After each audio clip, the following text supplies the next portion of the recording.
And we're back with another episode of On the Record with Tiffany and Kevin here on 9:30 a.m. The Answer. Home of Conservative Talk Radio. And I'm here with Kevin. Shackled again. No, I'm just kidding. And we have our guest, our awesome special guest, Reginald Broadman Ballard. From one the of fifth floor. One of the best kidney advocates in the country. Man, y'all look good. Y'all a nice looking couple, man. You know, I'm trying, man. I'm trying to improve my look here. Look like Claire and Cliff, man. Why you always want to mess with me like that? You know, Y'all do, man. Y'all look like y'all highly educated and look like y'all smell good. Look like y'all smell like y'all just got out the tub. He smells very good. He smells very good. Kevin probably sitting in his drawers, though, probably right now. You know, while we off the subject, right? We used to do Zoom meetings. Initially, we started doing them. I'd walk around with shorts, right? I'd have shorts on. And the suit from the waist up. He was in the suit and tie. I was like, then I would raise my desk up high, about right here. For all my meetings, that's how I was. If the world only knew. We all done that. We all done that. You don't want me to stand up right now. Hey, so I gotta go cut my hair. Busy week last week, right? So Tiffany was doing a lot in terms of she gets out and she meets with the politicians and the policymakers. So we have a lot of that. But I know you had a lot. You were busy last week. I think you texted me. You were like in Oklahoma, right? Looking for sandwiches, right? I was working with Mr. Tom Brown. Remember? Funkin' for Jamaica. Yes. You feel it? Yeah, and thighs high to the sky. I was working with him last week, man. Wow. Tell us about it. Still blowing that horn, man. He's still blowing that horn, man. Sound good, too. So what are you doing? What were you doing working with him? What's your new initiative? Working with him still. I'm still on the road. Matter of fact, I have to leave tomorrow. I'm doing a play tomorrow in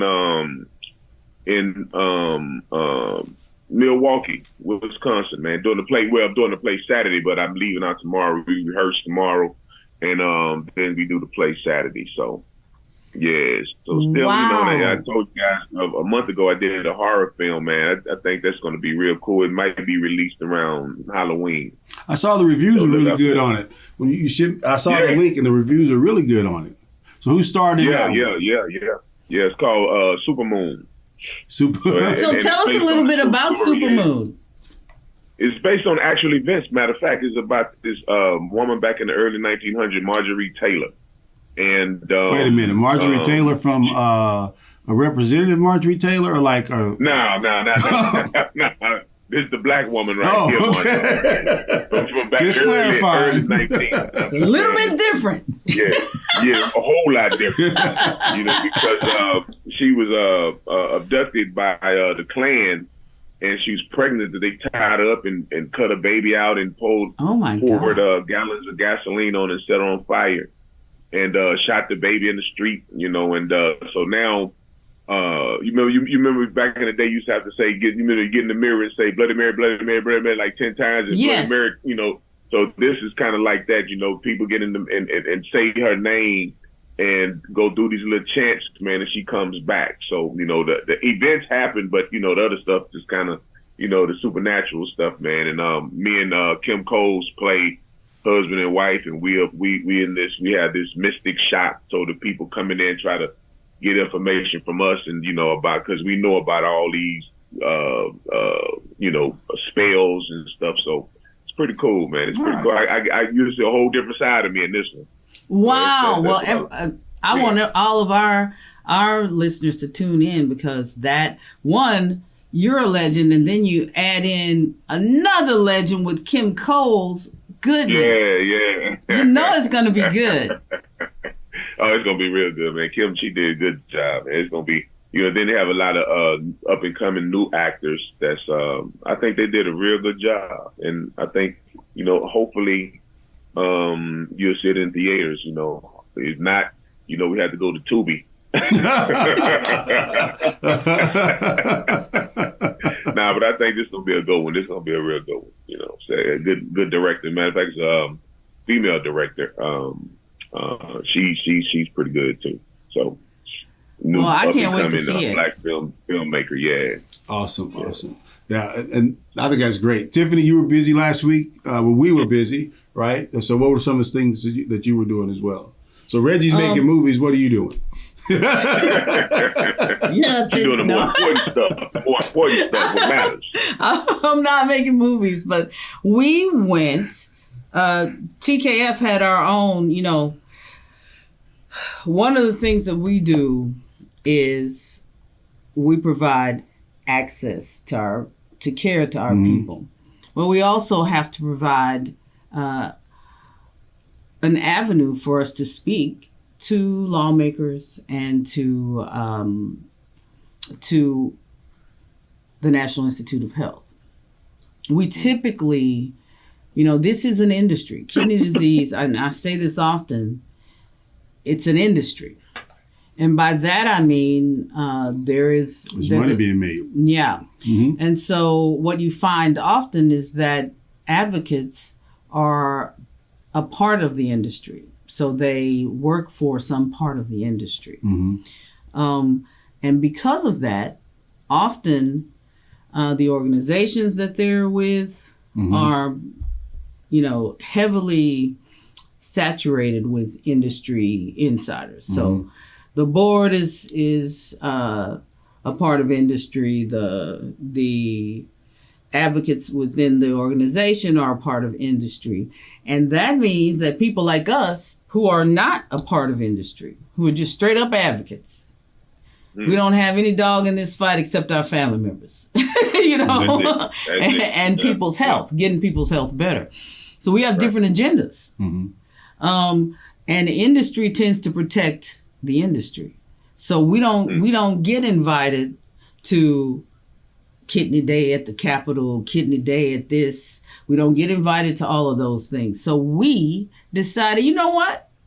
They won't give us a seat at the table. We're going to create our own table. So we created our own Kidney Week and went to the nation's capital. That's like putting up a chair to the buffet. That's right. There you go. So that's right. We did exactly that. And we went day one, on Monday, we talked to the National Institute of Health. We talked to one of the leads there, Dr. Rob Starr, and just had a really candid conversation about early detection, because right now there's a hot debate, and there has been, over the efficacy of early detection. Will people even...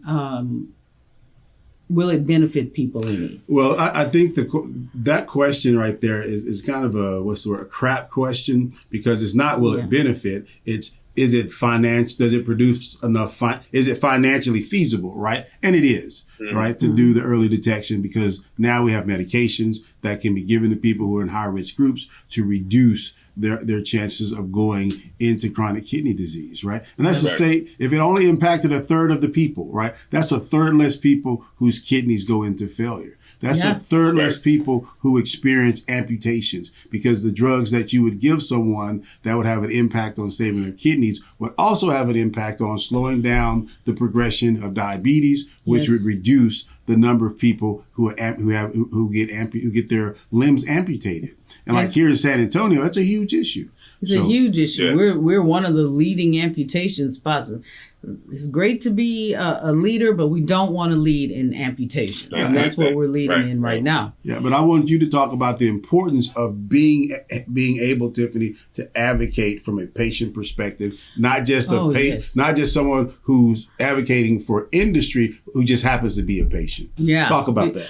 Because there's a big difference. Like right now, you'll find when you start talking to people, yes, this is a patient advocate. They've received a kidney transplant, but they've been a dialysis nurse for 30 years, or working for a diagnostics company, or et cetera, or working for a university in their nephrology department, developing a drug, working in a lab.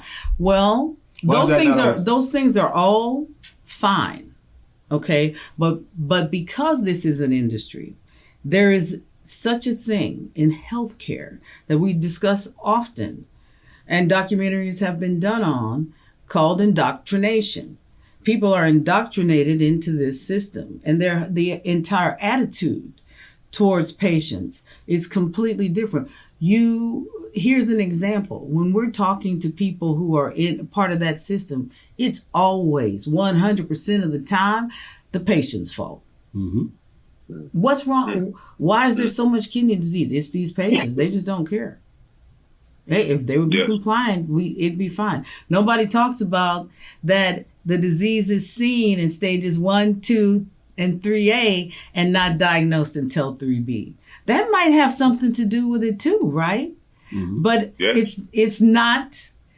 But because this is an industry, we've gone on for 40 years, 50 years, 60 years with the same thing. With that being the case, and nobody trying to change it. So that's why it's important. No sincere effort to change. But that's why it's important to have someone who is advocating. It's like I always say when people go, I always say, that person just happens to be a patient. They're not pro-patient, right? And by that, what I mean is they're not arguing from the viewpoint or presenting or advocating from the viewpoint of the patient. Like, we need the medications. Like it used to be, they only covered the medications for 3 years. And after that, you're on your own. And what's a prime example of that, an evidenced example of the failure of what's happening in terms of the indoctrination into the system and the advocates being largely controlled by the system is the lack of adoption of the ACEs and ARBs.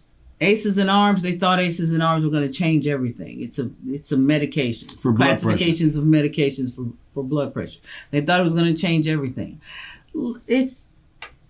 ACEs and ARBs have been out for a couple of decades now. 4 decades. They've been out for 4 decades. Yeah. But less than 50% of the people who would qualify for them actually receive the medication. So that tells you right there, there's there's some communication problems here that are not being addressed. And I can tell you as a 9944 patient advocate, that when we go rolling up out there and I'm talking to these doctors and these other quote unquote advocates, it's always,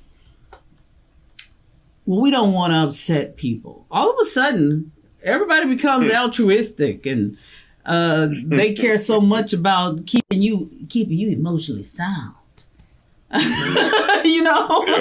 I'm like, so you can tank my health by not giving me information, but I'll be happy while you do it. Okay, that's what the goal is, okay. I guess. No, we're not in the car, Tiffany.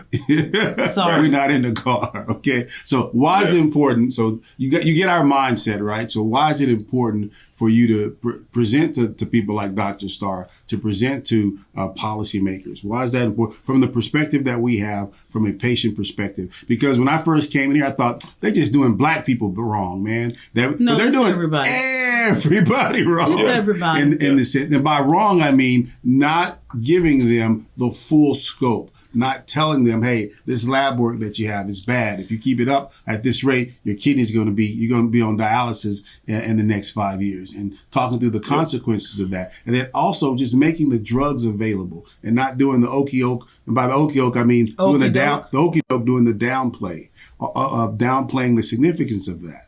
Right. And so for me, that's important for us to participate in these things and talk about and present to policymakers. Hey, this is why this is important. This is the impact that it's going to have not only on us, but it's going to have an impact on you and the people that you care about. Because I'm surprised at the number of people when you get to talking to them about what we do, they're like, oh yeah, I had so and so who has kidney disease, or so and so is a diabetic, and the doctor was telling them their kidneys are going to blow out.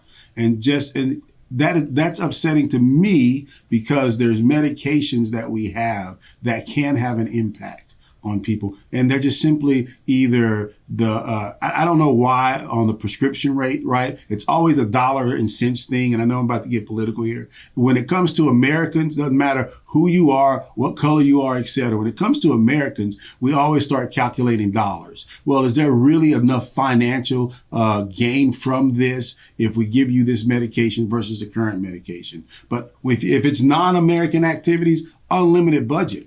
Right? There's an unlimited budget for it. When, yes, to answer the question, there is an economic gain from it. But why does it have to be an economic proposal when Americans are involved? And then when non-Americans, or we're talking other issues outside of our country, it's unlimited. We'll sacrifice whatever instead of being able to take care and provide the care that we have here. And this is the same argument I have with all policymakers, is that we have the medications, we have the processes and procedures that can help. Well, here's the problem.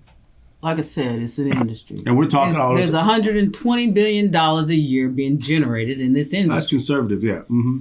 $120 billion. So, a lot of people are incentivized, the phrase that keeps being used. We have to incentivize the doctors to actually want to give good care. Like, okay, we have to incentivize the doctors so that they will want to write these prescriptions.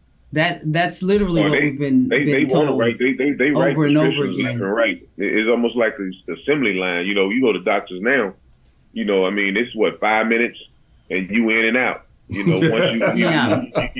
spend the time in the waiting room, about an hour in the waiting room, you get in to see the doctor. 5 minutes, man. It's like, okay, this, okay. We'll see you next time. And we don't ask the questions that we're supposed to ask. We don't, you don't have time to, exactly. But see, I don't think that's a true statement. We have to incentivize the doctors to give good care. I talk to doctors all the time who want to give good care, who do give good care. We've got some systemic issues here. Like, this is a prime example of a systemic problem. Having the disease bifurcated. We see it in stages. That's a big word. What's bifurcated mean? Divided. We see it in stages 1, 2, and 3A. You don't know act. I like it. Shut up. We see it in stages 1, 2, and 3A. And doctors are being told, and practitioners are being told to monitor it. That's best practices. So, when you're told to monitor something, they're also trying to deal with all the other comorbidities that a person may have. Maybe they have diabetes, hypertension, cardiovascular disease, obesity. We know those are the 4 leading causes for kidney disease. So if they're trying to manage those things, then when we talk to doctors, what we're hearing is, hey, in stage 1 and 2, you got plenty of good kidney function. So, the doctors are saying, I'm paying attention to those things that are leading to this. I'm looking at that stuff, and that's what I'm doing. So I hear that they're trying to do what they should be doing. They're doing it. What they need is better direction and protocols. There's no protocol for kidney disease. We all know this.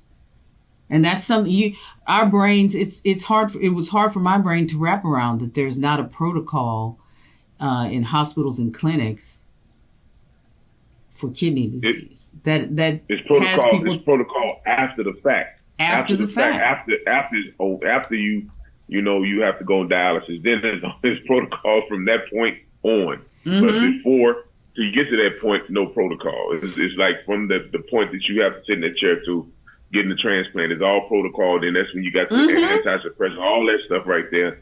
Is the protocol after the fact. Reggie, talk about that. How does that, the feeling that comes with that when you're looking at your numbers, right?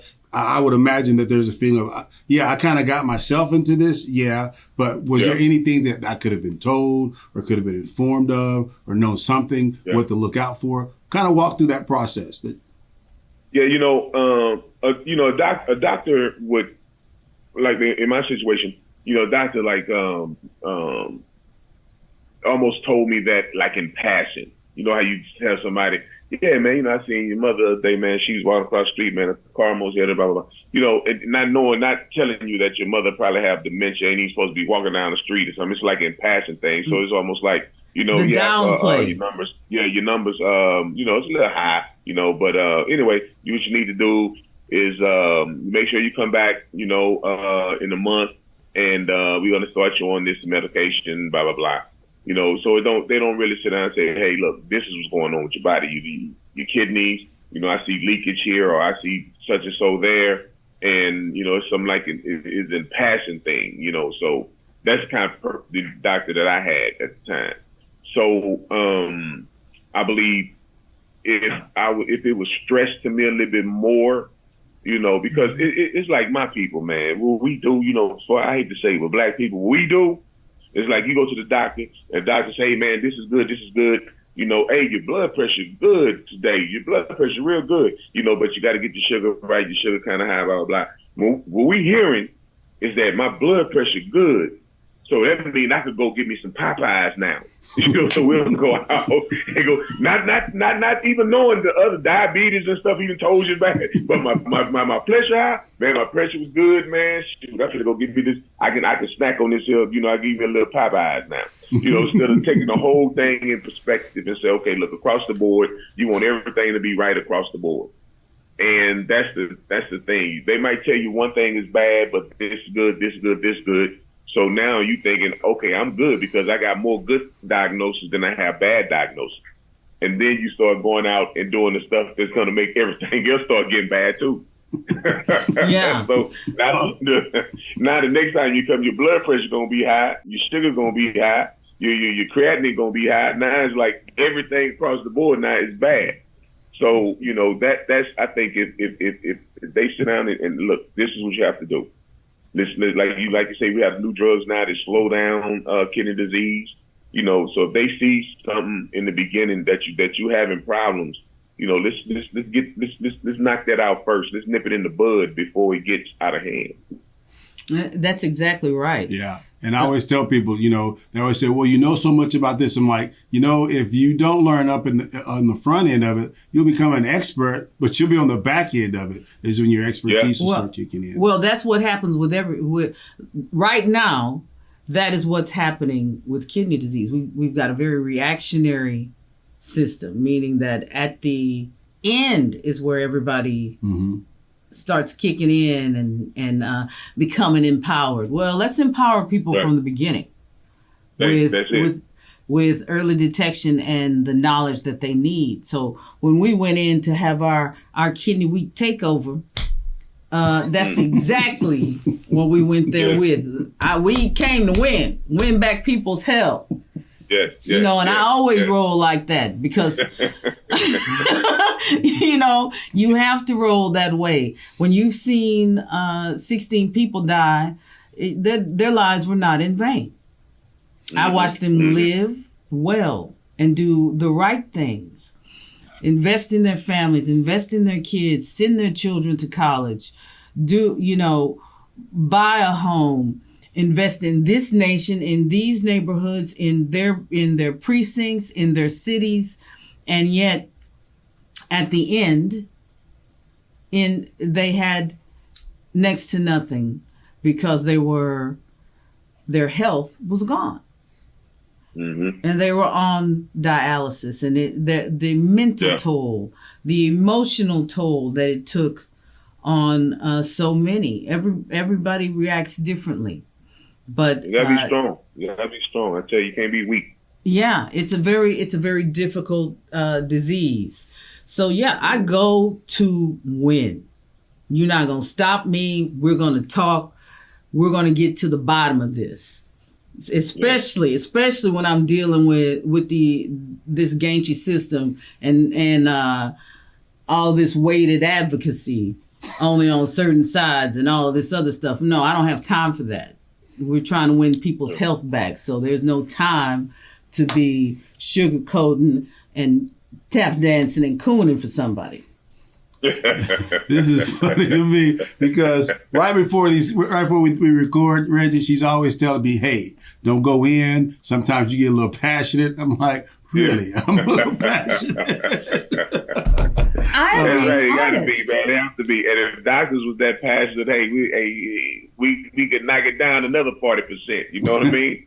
Oh yeah. If they was that passionate about it, and the fortunate thing about me, man, my second doctor is that passionate. He was that passionate about it. I mean, you know, he's a what you call that? Squash. He's a squash. Oh, he played champion. squash with the. Back in the day. Yeah. He was a squash champion back in the day, man. He got all the trophies and stuff, and his nurses said, hey, he's.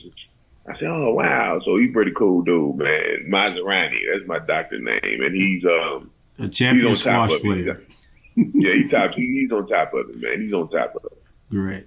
And you've been listening to On the Record with Kevin and Tiffany on 9:30 a.m. The Answer, home of conservative talk radio.